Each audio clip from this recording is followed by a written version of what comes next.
आज देखो प्रकृति के अंदर भी ये गुण है कि अग्नि के अंदर लोहा रखो तो अग्नि के संग में जब लोहा आता है तो वो भी लोहा भी अग्नि के जैसा लाल हो जाता है, संग का रंग। इसी तरह मनुष्य भी थोड़े दिन किसी के संग में रहता है ना तो उसको भी संग का रंग लग जाता है। मनुष्य तो छोड़ो, पशु पक्षी को भी संग का रंग लग जाता है। वो कहानी याद आती है कि एक बार एक शिकारी 2 तोता पकड़ कर ले आया, बाजार में बेचने बैठा। एक तोते को एक महात्मा अपने आश्रम पर ले गए, दूसरे तोते को एक बदमाश अपने अड्डे पर ले गया। थोड़े दिन के बाद देखा गया कि जो तोता महात्मा के आश्रम पर गया था सुबह सुबह राम राम बोल रहा था, और जो तोता बदमाश के अड्डे पर गया था वो सुबह सुबह गालियां बोल रहा था।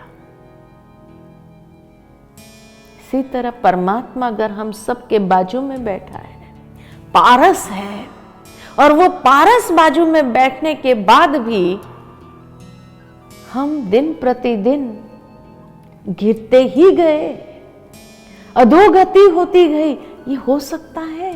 ये तो परमात्मा का सबसे बड़ा अपमान कहेंगे कि वो बाजू में बैठने के बाद भी उसके पास अगर इतनी क्षमता नहीं हमें पारस बनाने की, तो बैठने का कोई मतलब नहीं है।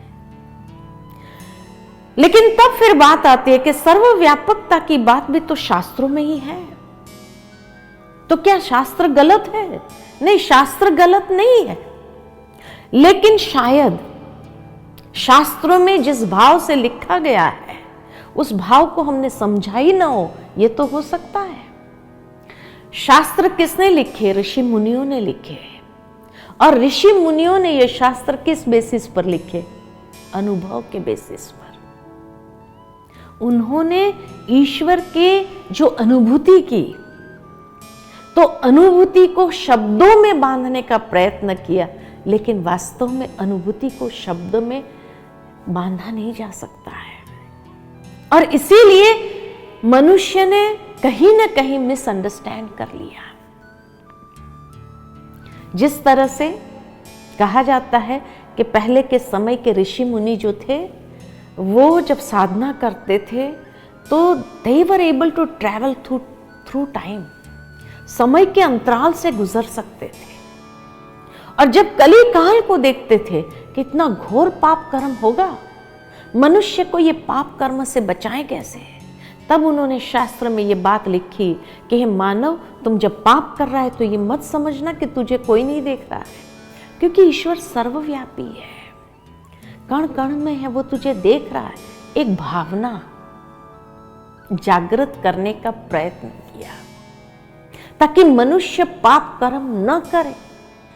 जिस तरह से एक छोटा बच्चा जब घुटना करना सीखता है तो घड़ी घड़ी घर से बाहर जाना चाहता है, और उस समय मां को बहुत ध्यान रखना पड़ता है कि कहीं रास्ते पर ना निकल जाए, तो मां उस बच्चे को दरवाजे तक ले जाएंगी, बाहर एक कुत्ता दिखाएंगी, गाय दिखाएंगे और कहेंगे देख बाहर गया ना, ये कुत्ता उठा के ले जाएगा, गाय उठा कर ले जाएगी। मां खुद भी समझती गाय कोई उठा के ले जाने वाली नहीं है, लेकिन बच्चे की सुरक्षा उसके लिए प्रथम है, इसलिए हम ये नहीं कह सकते मां ने झूठ क्यों बोला।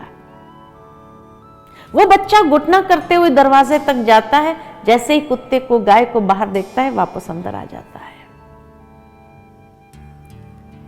और खुशी प्रकट करता है आई एम सेफ।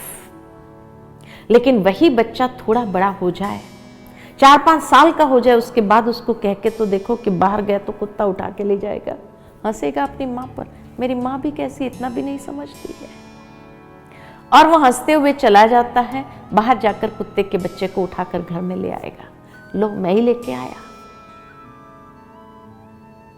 ठीक इसी तरह ऋषि मुनियों ने जो भावना बिठाने का प्रयत्न किया था ताकि मनुष्य पाप कर्म न करे,